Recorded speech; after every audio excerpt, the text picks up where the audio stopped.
Beneath the official histories of great conflicts lie dormant secrets, forgotten engineering marvels that official archives chose to erase. On standard military maps from the autumn of 1916, a specific stretch of highlands remains entirely blank, omitted with deliberate precision.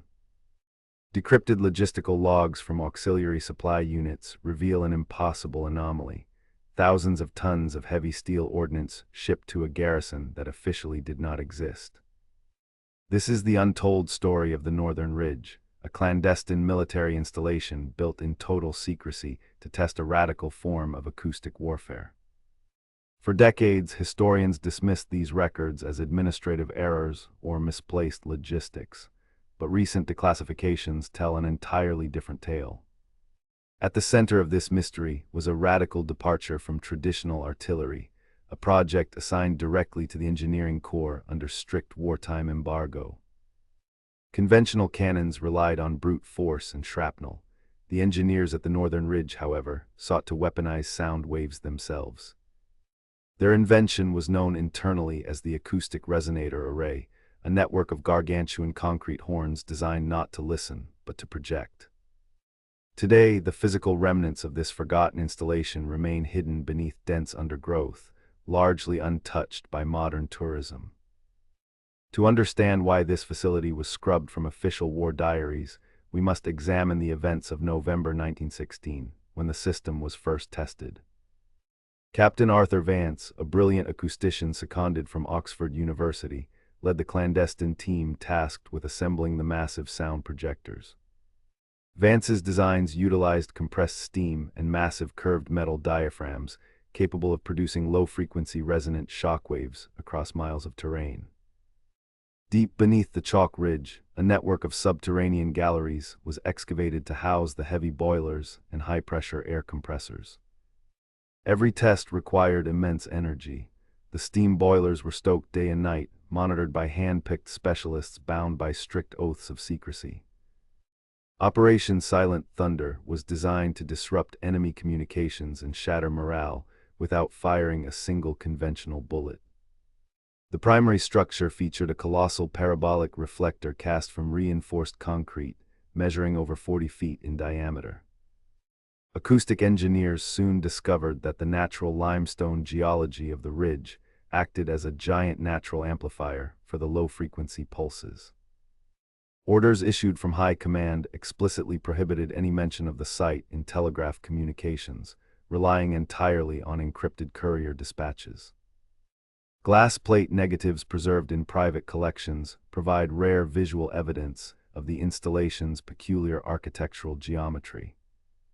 A dedicated narrow-gauge supply tramway brought coal and heavy replacement parts directly into the heart of the mountain bunker complex. The operational theory was deceptively simple. By focusing concentrated sonic energy, the array could disorient enemy positions miles away without warning. Personal diaries recovered from engineers stationed at the ridge speak of strange atmospheric phenomena accompanying every full test firing. Entries describe glass shattering spontaneously in the mess hall and a persistent, low-frequency hum that rattled the teeth of every man on duty. The physical toll of the acoustic vibrations was severe, prompting commanders to enforce mandatory rotation intervals for all operating crews. Yet despite its immense potential, the project was abruptly terminated in the spring of 17, its existence ordered permanently sealed. Why would the War Office abandon a weapon capable of such strategic disruption? The answer lies in a classified incident recorded in an unindexed annex. According to newly examined annex files, during the final full-power test in March 1917, something unexpected occurred in the valley below. The acoustic shockwave did not merely disrupt communications, it triggered an unforeseen geological resonance throughout the subterranean strata. Entire sections of the chalk ridge began to destabilize under the concentrated harmonic pressure, threatening to collapse the secret tunnels from within. An immediate emergency evacuation was ordered. Crews worked frantically to dismantle the sensitive amplification machinery before structural failure occurred. By royal decree, the lower tunnels were permanently dynamited and sealed with reinforced concrete, burying the acoustic arrays in eternal darkness. For over a century, the site remained undisturbed, known only to local shepherds and forgotten by military strategists. Only recently have modern researchers obtained special clearance to document what remains of Captain Vance's subterranean workshop. Stepping inside the primary acoustic chamber is like entering a temple dedicated to the invisible physics of sound. The curvature of the concrete remains so precise that a whisper spoken at one focal point can be heard with crystal clarity across the entire chamber. Among the artifacts recovered from the debris are custom-built brass tuning forks and pneumatic valve assemblies designed by Oxford craftsmen. Each component bears meticulous serial numbers, reflecting the extreme secrecy and precision demanded by the wartime government. The Ghost Battery stands today as a silent monument to the untabled frontiers of military innovation during the 20th century.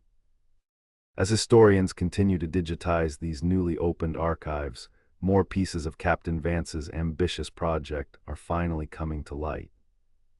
The mathematics scrawled in the margins reveal insights into wave mechanics that were decades ahead of their time. Visitors walking the ridge today can still sense the peculiar quiet that hangs over the valley, a stillness unlike any other battlefield. Nature has slowly reclaimed the surface works, wrapping the austere military concrete in a blanket of green moss and wildflowers. Though their names were omitted from official dispatches, the engineers of the Northern Ridge pushed the boundaries of applied physics. Contemporary acousticians visiting the site have even recorded residual echoes bouncing off the parabolic concrete walls after all these years. Sensitive instruments pick up subtle acoustic anomalies, faint reverberations that mirror the resonant frequencies tested nearly a century ago.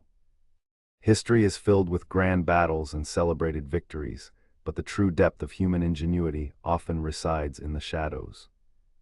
The files of the Northern Ridge remind us that behind every great military campaign lie untold experiments that shaped the modern world in silence.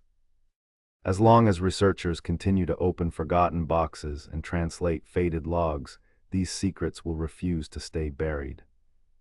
The wind still carries whispers across the high moorland, echoes of an invisible war fought entirely with sound and engineering.